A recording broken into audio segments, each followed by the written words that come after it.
Hello students, आज हम बात करने वाले हैं अणु के बारे में। ठीक है।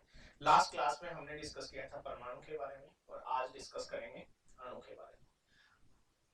अणु जो होता है हमारे पास में परमाणु से ही मिलकर बना होता है ना। लेकिन किस प्रकार से अणु भार कैलकुलेट करते हैं, किस प्रकार से, जैसे अपन ने लास्ट में परमाणु की दो इकाइयां पढ़ी थी, एक पढ़ी थी एमयू और दूसरा पढ़ा था अपन ने ग्राम। तो किस प्रकार से अणु होगा हमारे पास में, उसका अणुभार जो होगा उसकी भी इकाई एमयू और ग्राम होगी, किस प्रकार से हम कैलकुलेट उसको करने वाले हैं। दूसरी चीज हमारे पास में यह है कि जो अणु है वो मॉलिक्यूल से मिलकर बना होता है, तो कितने मॉलिक्यूल सॉरी अणु जो है हमारे पास में कितने परमाणु से मिलकर बना होगा और कौन कौन से परमाणु किस प्रकार से ऐड होने वाले हैं, इसके बारे में भी हम डिस्कस करने वाले हैं। क्या सिमिलर टाइप ऑफ एटम, जो सिमिलर एक समान परमाणु जो है, क्या वो भी कंबाइन हो सकते हैं? क्या अलग अलग परमाणु कंबाइन होकर के मॉलिक्यूल का या अणु का निर्माण करते हैं? तो ये स्टार्ट करने से पहले बच्चों, आप लोगों को रूबिडियम और रूबिडियम कोचिंग दो चैनल हैं हमारे, उनको सब्सक्राइब कर लेना है ना।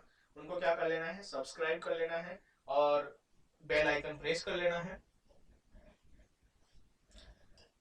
रूबिडियम रूबिडियम कोचिंग,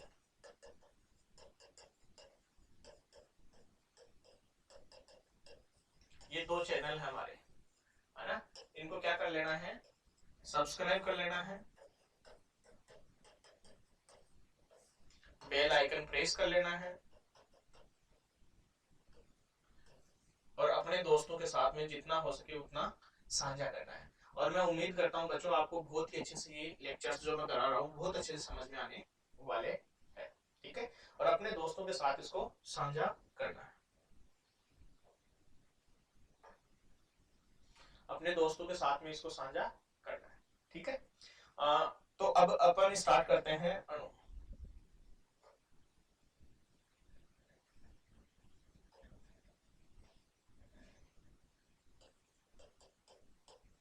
अणु इंग्लिश में बोलते हैं इसको मॉलिक्यूल, अणु या मॉलिक्यूल। तो अणु क्या होता है, जब दो या दो से अधिक, देखो सिंपल सी बात करें तो दो या दो से अधिक परमाणु आपस में जुड़ते हैं तो वो अणु का निर्माण करते हैं। अब वो जुड़ने वाले परमाणु जो है वो एक समान भी हो सकते हैं, वो अलग अलग भी हो सकते हैं। तो इसकी सीधी सी परिभाषा हमारे सामने यही आती है कि दो या दो से अधिक परमाणु जो समान भी हो सकते हैं और वो अलग अलग भी हो सकते हैं, वो किसका निर्माण करते हैं, अणु का निर्माण करते हैं। तो इसकी पहली परिभाषा यही है हमारे पास में, दो या दो से अधिक समान व असमान असमान परमाणु, असमान परमाणु मिलकर अणु का निर्माण करते हैं। दो या दो से अधिक परमाणु वो समान भी हो सकते हैं, असमान भी हो सकते हैं, और मिलकर किसका निर्माण करते हैं, अणु का निर्माण करते हैं। इसको हम एग्जांपल से समझने की कोशिश करें तो सबसे पहले हमारे पास में उदाहरण है, एग्जांपल है, ऑक्सीजन, एक ऑक्सीजन दूसरे ऑक्सीजन के साथ में कंबाइन करके ऑक्सीजन गैस का निर्माण करता है। ये परमाणु है हमारे पास में,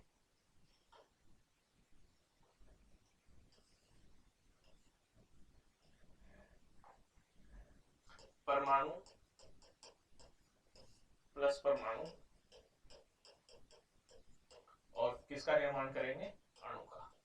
तो यहाँ पर ये ऑक्सीजन है हमारे पास में, ये ऑक्सीजन इसके ऑक्सीजन के साथ में जुड़ करके किसका निर्माण करेंगे, ऑक्सीजन गैस का निर्माण करेंगे। ऐसे ही हमारे पास में हाइड्रोजन जो है वो हाइड्रोजन के साथ जुड़ करके किसका निर्माण करेंगे, हाइड्रोजन गैस का निर्माण करेंगे।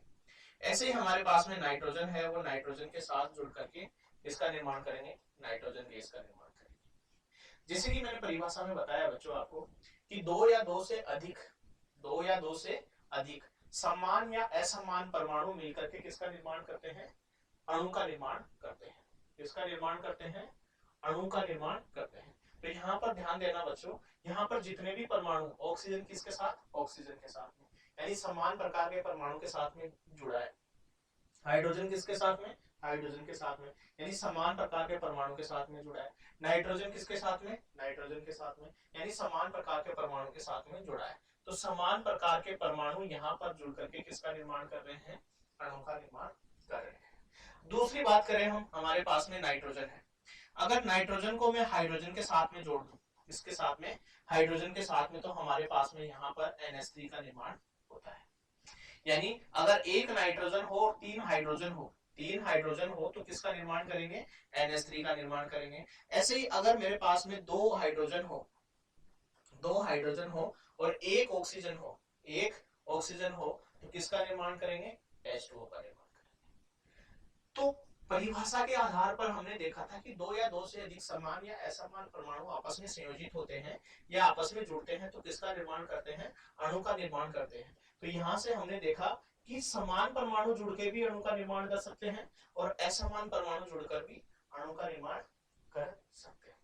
तो मैं उम्मीद करता हूँ बच्चों आपको अणु अच्छे से समझ में आया होगा। तो इसकी सिंपल सी परिभाषा यही है, दो या दो से अधिक परमाणु समान या असमान हो, जुड़ते हैं तो किसका निर्माण होता है, अणु का निर्माण होता है। मैंने एग्जांपल देके आपको अच्छे से समझा दिया। ऑक्सीजन ऑक्सीजन के साथ कंबाइन करेगा तो ऑक्सीजन का अणु बनेगा, हाइड्रोजन हाइड्रोजन के साथ में जुड़ेगा तो हाइड्रोजन गैस का अणु बनेगा, नाइट्रोजन और नाइट्रोजन आपस में जुड़ेंगे तो नाइट्रोजन गैस का अणु बनेगा। और यहाँ पर नाइट्रोजन हाइड्रोजन के साथ में जुड़ के अमोनिया और हाइड्रोजन ऑक्सीजन के साथ में जुड़ करके किसका निर्माण कर लेता है, H2O का निर्माण कर लेता है। यहाँ पर जो परमाणु है वो असमान है, यहाँ पर जो परमाणु है वो हमारे पास में समान परमाणु। तो मैं उम्मीद करता हूँ बच्चों ये आपको समझ में आया होगा। बीच में एक छोटी सी इंफॉर्मेशन यही है कि अपना रूबिडियम चैनल है और रूबिडियम कोचिंग के नाम से दूसरा चैनल है, इनको जितना हो सकता है उतना सब्सक्राइब करवाओ, शेयर करो, बेल आइकन प्रेस करो, अपने दोस्तों के बीच में जितना फैला सकते हो उतना फैलाओ। बच्चों मैं फ्री क्लासेस ले रहा हूँ, ये आपके लिए भी फायदेमंद रहेगी और अपने दोस्तों को भी इसका लाभ लेने के लिए शेयर करो, ठीक है। बस इतनी सी मेरी गुजारिश है, तो जितना हो सके उतना इसको सब्सक्राइब करो। आगे चलते हैं। अगला है हमारे पास में, अगला एक मॉलिक्यूल, एक एग्जांपल और लेके देखें। जैसे मान लो ऑक्सीजन है, ऑक्सीजन के साथ में तीन ऑक्सीजन, तीन समान अणु आपस में जुड़ेंगे तो ये निर्माण करते हैं ओजोन का, इसको बोलते हैं ओजोन। ऐसे ही अगर मैं बात करूं, 6 कार्बन, 12 हाइड्रोजन और 6 ऑक्सीजन आपस में जुड़ेंगे तो C6H12O6, इसका नाम है ग्लूकोज। इसका नाम क्या है, ग्लूकोज। ये किसका निर्माण करेंगे, ग्लूकोज का निर्माण करेंगे। तो यहां से देखो मैंने जैसे परिभाषा बोली है दो या दो से अधिक, तो दो से अधिक तो सब में आ ही गए, दो या दो से अधिक तो सब में आए। जैसे इसमें 6 कार्बन है, 12 हाइड्रोजन है, 6 ऑक्सीजन है और मिलकर के किसका निर्माण कर रहे हैं, ये जो बन रहा है इसको बोलते हैं अणु। इसको क्या बोलते हैं, अणु बोलते हैं। तो मैं उम्मीद करता हूँ बच्चों ये समझ में आया। अब आगे बात करते हैं अपन अणुभार की। अणुभार, ये अणुभार क्या होता है, इसको बोलते हैं molecular weight. Molecular weight English में बोलते हैं इसको मॉलिक्यूलर वेट। तो किसी भी मॉलिक्यूल के वेट को रिप्रेजेंट करना, इट इज सॉरी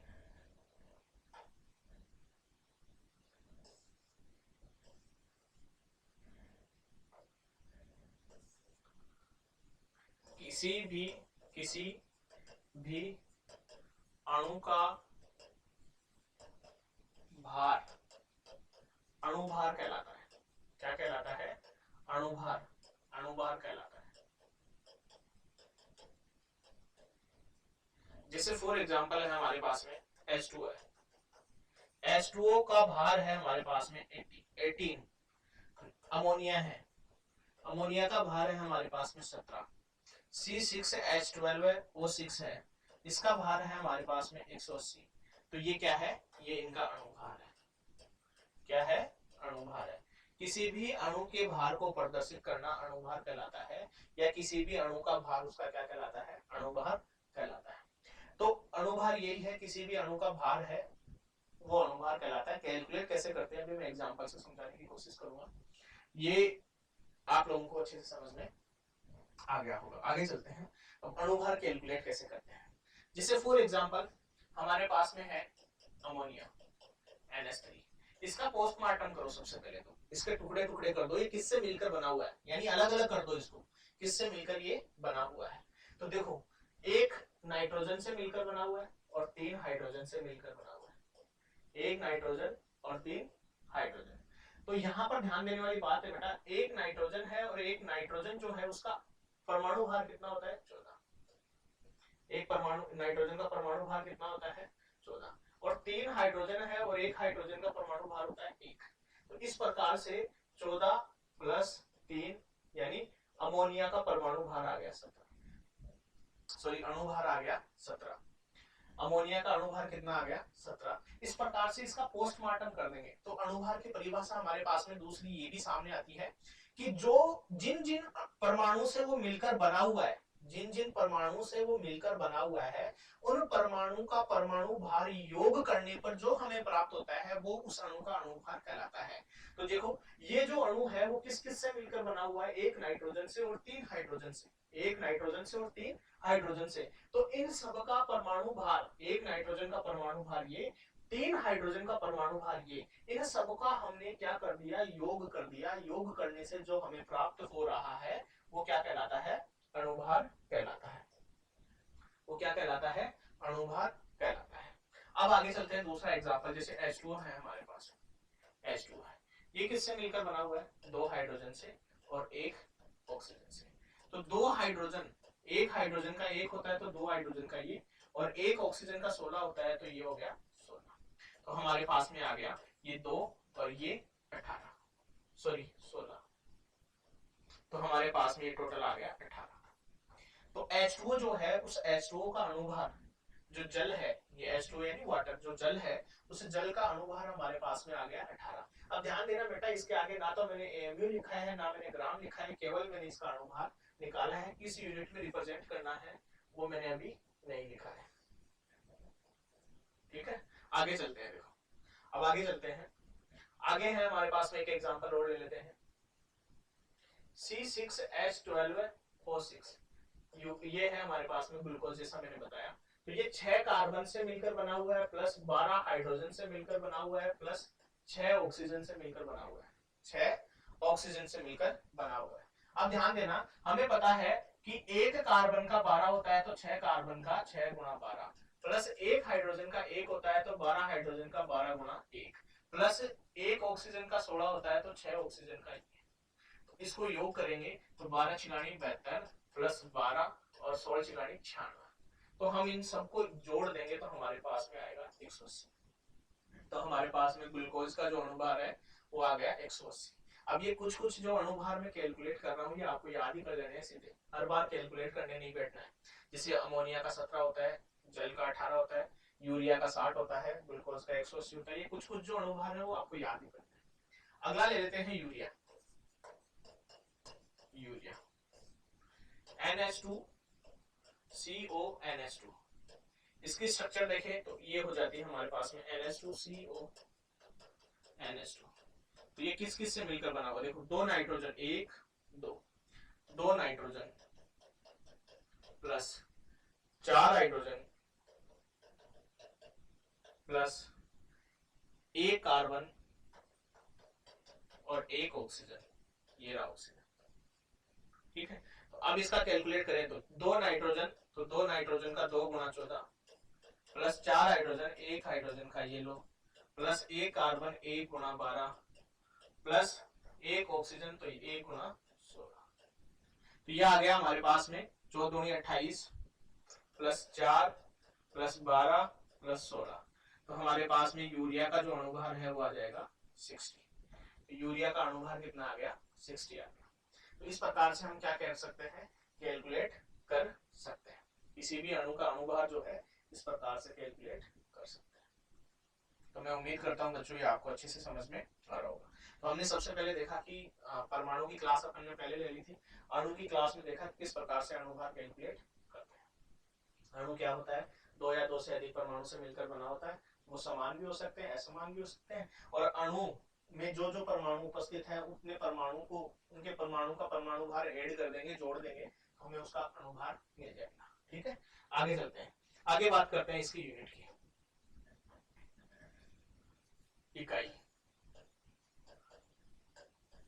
दो प्रकार की इकाई है जैसा हम डिस्कस कर चुके हैं, एक एएमयू और दूसरी ग्राम। ठीक है, अब इसको मैं एग्जांपल से समझने की कोशिश करता हूं। एग्जांपल है हमारे पास में अमोनिया NH3। NH3 कितना होता है 17, तो मैं इसको दो तरीके से लिख सकता हूं, एक 17 AMU और एक लिख सकता हूं 17 ग्राम। 17 ग्राम, तो जो 17 AMU है वो तो बताता है एक NH3 अणु, एक NH3 अणु का अणुभार। जो अमोनिया का एक अणु है उस एक अणु का अणुभार बताता है, और ये बताता है 1 मोल NH3 अणु का अणुभार। 1 मोल NH3 अणु का अणुभार, तो मैं इधर लिख देता हूं, 1 मोल बराबर हम बात कर चुके हैं 6.023 गुणा 10 की घात 23। तो यहाँ सीधी सीधी सी बात यह है कि जो 17 ग्राम है, 17 ग्राम NH3 है, वो बताता है हमें 6.023 गुणा 10 की घात 23 NH3 अणु का अणुभार। सीधी सिंपल सी बात है, जैसे हमने परमाणु में डिस्कस किया था। परमाणु में हमने देखा था कि अगर AMU लिखा हुआ है तो वो एक परमाणु का भार है, और ग्राम लिखा हुआ है तो वो 1 मोल परमाणु का भार है। सिमिलरली यहाँ पर भी अगर किसी अणु के अणुभार के आगे AMU लिखा हुआ है तो वो एक अणु का अणुभार है, और ग्राम लिखा हुआ है तो 1 मोल, ग्राम लिखा हुआ है तो 1 मोल अणु का अणुभार है। तो ये ध्यान रखना है बच्चों, यही मेन डिफरेंस है ना। जैसे एक एग्जांपल H2 का ले लें, H2 की दो इकाई 18 AMU और 18 ग्राम, तो ये तो एक H2O अणु का अणुभार है, और ये हमारे पास में है 1 मोल H2O अणु का अणुभार, और इसको ही हम लिख सकते हैं 6.023 गुणा 10 की घात 23 H2O अणु का अणुभार। ये हमें ध्यान में रखना है। तो इस प्रकार से हम क्या कर सकते हैं, कैलकुलेट कर सकते हैं, और किस इकाई में उसका भार दिया हुआ है उससे भी हमें आइडिया लगाना है कि ये मोल का भार दिया हुआ है या पर्टिकुलर अणु का भार ही हमें दिया हुआ है। तो मैं उम्मीद करता हूं बच्चों ये आपको अच्छे से समझ में आया होगा। इसी के साथ में मैं फिर से अपना वही चैनल रूबिडियम,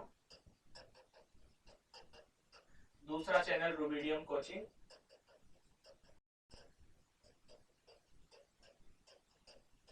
इन दोनों चैनल को क्या करना है, सब्सक्राइब करना है। इन दोनों चैनल्स को क्या करना है, सब्सक्राइब करना है, अपने दोस्तों के बीच में इसको फैलाना है ताकि वो भी इस चीज का फायदा ले सके।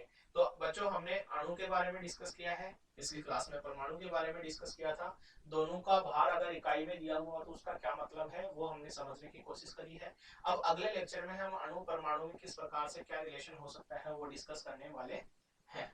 तो आज इतना ही करेंगे बच्चों, धन्यवाद। और ये रूबिडियम और रूबिडियम कोचिंग को सब्सक्राइब और इसको अपने दोस्तों के साथ शेयर करना नहीं भूल रहे हैं। ठीक है, आज इतना ही करेंगे बच्चों, धन्यवाद।